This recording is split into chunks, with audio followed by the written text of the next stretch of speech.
Everyone knows Lucille Ball as the brilliant red-haired comedian who changed television forever. She built Desilu Studios, ruled primetime TV, and became one of the most powerful women Hollywood had ever seen. To the public, Lucille was laughter, warmth, and charm.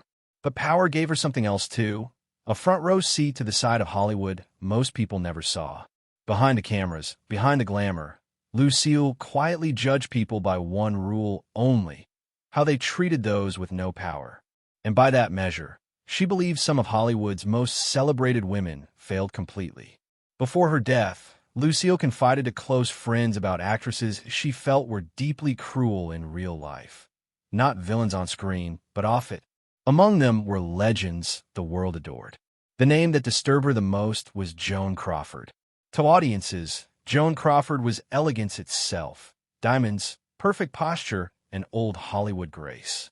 To Lucille Ball, she was something else entirely. Lucille once said quietly, "All she has is glamour. Underneath, there's nothing but ice." Their most famous clash happened in 1971, when Crawford guest-starred on Here's Lucy. From the moment Crawford arrived on set, the mood changed. She demanded the studio temperature be exactly 68 degrees. Her chair had to be angled precisely. Lights had to be adjusted to match her bone structure. Lucille didn't argue. She was used to difficult stars. What she couldn't tolerate came next. A 22-year-old wardrobe assistant brought Crawford a dress with a tiny wrinkle, barely noticeable. Instead of calmly correcting it, Crawford exploded. Witnesses heard her hiss, "You're a useless little nothing. Toilets would be lucky to have you." The young woman ran off crying. Crawford demanded she be fired immediately. Lucille refused. From that moment on, Crawford's attitude toward Lucille turned cold and hostile. When the cameras rolled, she transformed: charming, gracious, dazzling. The second filming stopped, she shut down emotionally, like a switch had been flipped. Lucille later said, "I've worked with department store mannequins who felt more human." To Lucille, this wasn't just rudeness. It was performance. She believed Crawford didn't feel empathy. She imitated it when required. And cruelty toward powerless people, in Lucille's eyes, revealed a person's true self. Joan Crawford remained, until Lucille's final days, the woman she considered truly evil. Another name that left Lucille deeply conflicted was Judy Garland. Unlike Crawford, Lucille didn't see Judy as cold or calculating. Her darkness came from chaos. Lucille had known Judy since their MGM days and admired her talent deeply. She called her voice magical and her presence unforgettable. But she also saw the damage Garland left behind. Lucille once said, "Judy was magic, but magic that burned the stage down." A television director once told Lucille about a shoot in the 1970s where Garland was scheduled for 5 a.m. The entire crew arrived on time and waited. Judy didn't show up until 2 p.m. When she arrived, she was radiant and apologetic. She performed perfectly for 30 minutes, reminding everyone why she was a legend. Then she announced she was too tired and left. The production shut down.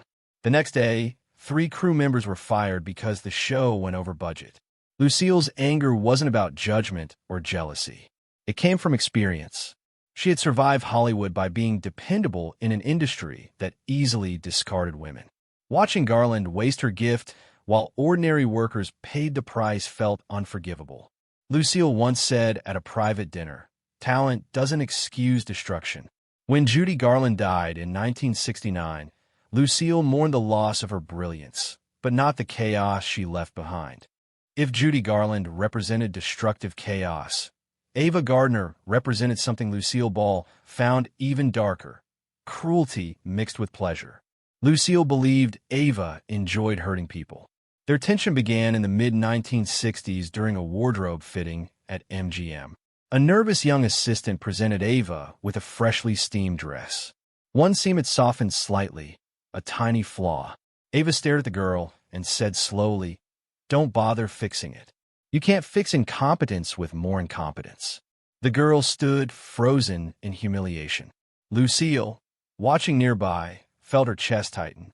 Later she said, "Ava didn't make mistakes. She made victims. Things worsened at an industry cocktail party.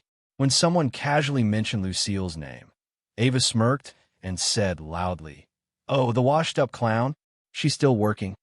The room went silent. Ava didn't care. To Lucille, beauty had protected Ava from consequences. She once muttered, "If she hadn't been beautiful, no one would have tolerated who she really was." They never reconciled. Another actress Lucille could never respect was Bette Davis. While the industry worshipped Davis's talent, Lucille saw something unsettling beneath it. She once asked privately, "Why does she enjoy hurting people so much?" Their worst encounter happened at a formal industry dinner. A young waiter mistakenly brought the wrong wine to Davis's table. Instead of correcting him politely, Davis attacked. "Do you even know how to read a label? Oh, was that beyond you?" she snarled.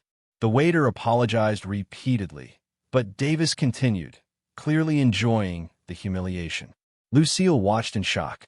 Later that night, Davis raised her glass toward Lucille in mock friendliness. Lucille didn't respond. She later said Crawford was cold. Bette enjoyed the wound. Lucille believed greatness should protect people, not crush them. That belief kept her distant from Davis for the rest of her life.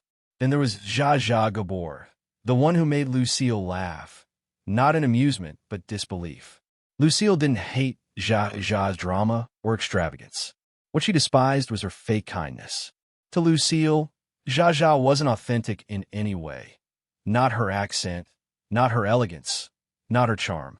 At a charity event in the late 1960s, Lucille watched Zsa Zsa float in, smiling for cameras like royalty. The moment photographers left, she snapped at a volunteer guiding her to a table. "I don't sit with peasants," she said sharply. Minutes later, a young volunteer accidentally brushed her coat. Zsa Zsa leaned in, smiling sweetly, and whispered, "Touch my coat again, and I'll make sure you never work an event in this town again." That smile disturbed Lucille more than open cruelty ever could. Later she said, "Nothing about her is real." Years later, when Zsa Zsa famously slapped a Beverly Hills police officer, Lucille wasn't shocked. She simply said, "There she is, the real one." To Lucille Ball, the most dangerous kind of evil wasn't loud or obvious. It was polished, smiling, and protected by fame. And even as Hollywood celebrated these women, Lucille never forgot what she saw when the camera stopped rolling.